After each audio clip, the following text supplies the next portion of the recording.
Hello and welcome back to a brand new video of Fox Reacts. Today we're checking out a new one from Connie X about what if the Adventure 2020 Digimon all had mode changes. And yeah, of course, Warning, this video contains some spoilers for Digimon Adventure 2020. So if you haven't watched it, like me, it would be best to not watch this until you watch that. But I'm gonna watch it eventually, so I like seeing the hints.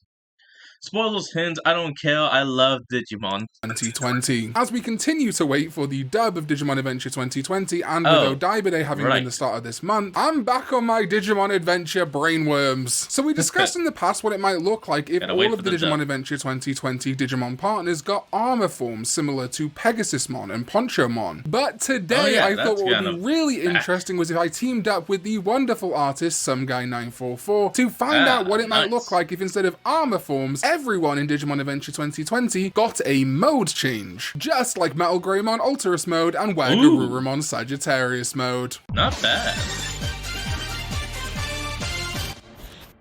What is up, digital companions? My name is Connie X, and welcome back to another video. And yes, mode changes for the Digimon that didn't get them in Digimon Adventure 2020, so basically everyone but Metal Greymon and Garurumon. I always really thought it was a shame in Digimon Adventure 2020 that some Digimon really didn't get any mode changes, while the main guys like Agumon and Gabumon got plenty, including mode changes, alternate megas, and 2 new Omnimon forms. So we're gonna fix that. And similarly to the armor video, I want each of these mode changes to occur in an episode that would make the most sense, and particularly let these Digimon overcome some kind of darkness, whether it's in themselves or with an enemy, similar to how Metal Greymon Ultras mode had to overcome the Dark Miasma, for example. So let's begin with Garudamon, who mode changes to Garudamon Aquila mode. This name comes from Aquila, the eagle constellation, but also is a fun wink to Aquilamon, which has a lot of ties to Garudamon and its family. A design thing we wanted to include wherever possible was some kind of nod to a Digimon's X antibody form, similar to how Ultras mode and Sagittarius mode are based on Metal Greymon Virus X antibody and Garurumon X antibody, respectively. But we also learnt from those 2 mode changes that the forms should generally include only 1 or 2 significant changes. So just a railgun or just a set of wings, for example. So we took the large totem pole harpoon Garudamon X antibody has and gave it to Garudamon Aquila mode. This mode changes debut episode would probably make the most sense to be episode 40, Strike the Killer Shot, in which Sora and Biomon get a focus,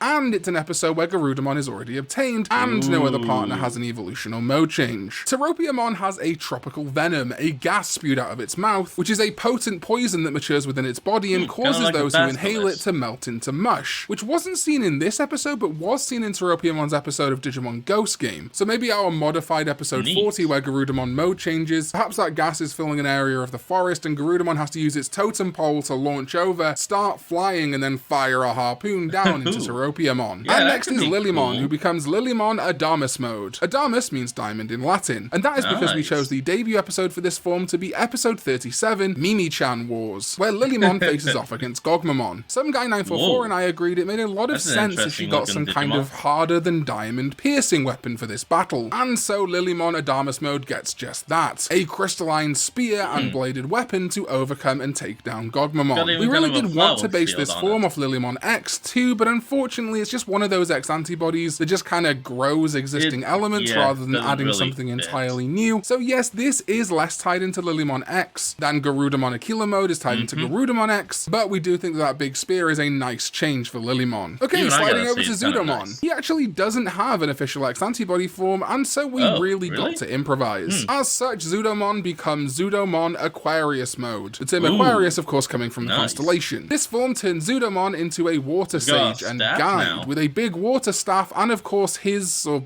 Archelomon's, shell now forming a big hat that is reminiscent of various types of Japanese kasa or hats. With powerful defensive and water magic powers, the episode that makes the most sense for this form would be episode 53, the Gecko Hot Springs Revolt, a very watery episode set in a hot spring where Zudomon and Joe combat an amorous Shogun Geckomon. This more peaceful zen-like form for Zudomon really does fit this episode super well, and would give a whole other side to Zudomon that the very icy, hammer-sparking Digimon doesn't ordinarily have. And hey, if you're looking to get yourself some Digimon goods from Japan and support videos like this, you're gonna love today's sponsor, Bai. Bai. We're back. And let's get to the next one. Next up is Atla, or Mega Kabuterimon's mode change we think of course had to happen in episode 36, Operation Satellite Sniper. Ooh. While this is the Blitz Greymon debut episode, it is such a Koshiro and Tentomon focused episode, I really think it would have made a ton of sense here. They even kind of powered up Atla Kabuterimon to a stage between it and Hercules Kabuterimon, which, yeah, in my mind is kind of exactly where these mode changes fall in terms of power level. So its mode change will be Atla Kabuterimon Tormentum mode. The Latin word for cannon is Tormentum, which is a dope AF name. Hold on, isn't that cannon kind of like that electric spirit Digimon, the electric beetle? I don't remember his name.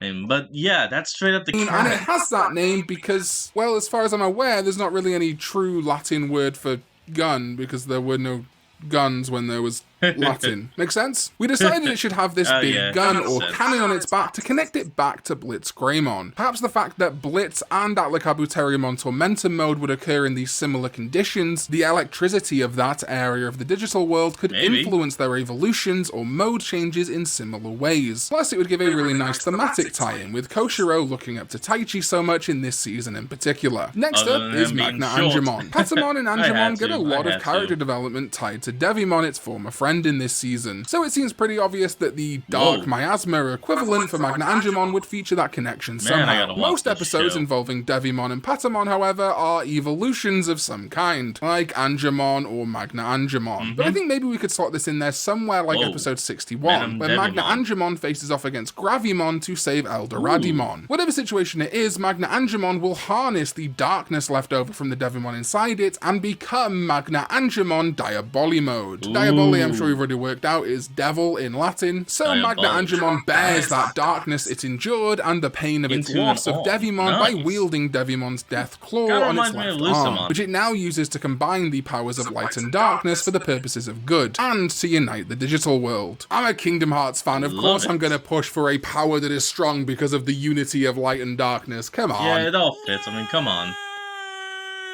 And then finally is Angemon. Again, like Patamon and Angemon, this Gatomon has a lot of darkness tied to its light. Its history of being consumed by or being Skull Knightmon and Dark Knightmon made for a really interesting premise for a partner Digimon. So, just like Magna Angemon, this matching partner Angel will become Angewomon Tenebris mode. Tenebris equals darkness in Latin, and Angewomon is able to harness the weapons of Skull Knightmon to provide itself a defensive and offensive boost. And the lances she has equipped makes her similar to a Fanimon, funnily enough, keeping that intermediate feel to these mode changes. We also gave her the headpiece that Angewomon X Antibody has, as it felt pretty appropriate in this instance, because the other major changes for Angewomon X Antibody are just a lot more wings. So this ends up being kind of a Dark Knight Angel in many ways. The debut episode I think makes most sense for this would be episode 48 or 49 of Digimon Adventure 2020, during the Mugendramon battles. I think Hikari's determination to help or save her brother, resulting in Angewomon tapping into its old darkness to become more powerful, would make sense. Perhaps even giving all of her power to Wargreymon would be what would finally purge the last of that darkness entirely from Angewomon and Tailmon. And that's it. Let me know in the comments down below which of these mode changes is your favourite and what custom art video you want to see next from this channel. We have got a lot in the fire right now, but more ideas are always welcome. And please do go follow Someguy944. His amazing artwork made this video so good. It all turned out amazing. We definitely deserve your follows and loves, and go check out all the other art that he posts on his Twitter. Huge shout out to my Sovereign ZDK14 as well. Folks, that's going to be the end of today's video. So I want you all to remember to like, comment, and subscribe. Remember to check out the link in the description for the original creator and all he does. And I'll see all of you folks next time. Peace out.